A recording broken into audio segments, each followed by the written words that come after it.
Memanasnya perang antara Israel dan Iran memicu beragam reaksi dari warga.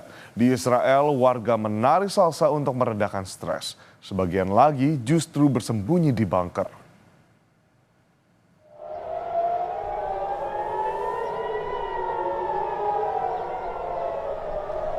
Saat sirine meraung di Tel Aviv, warga di sebuah lingkungan campuran Arab Yahudi di Tel Aviv menuju tempat perlindungan umum ke ruang bawah tanah. Di sela tujuan mereka berlindung, dua guru tari salsa menyalakan musik dan menawarkan pertunjukan dadakan di depan 100 orang dan 15 hewan peliharaan. Dua penari salsa ini ingin meredakan kepanikan warga yang hampir berjam-jam ada di ruangan perlindungan umum, yang biasanya menampung warga hingga berdesak-desakan.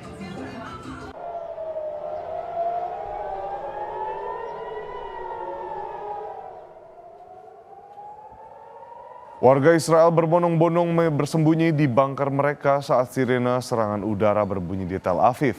Situasi yang kian memanas membuat warga Israel langsung berlindung di tempat yang menurut mereka aman. Pasukan pertahanan Israel menginstruksikan warga untuk bergerak menuju tempat perlindungan bawah tanah.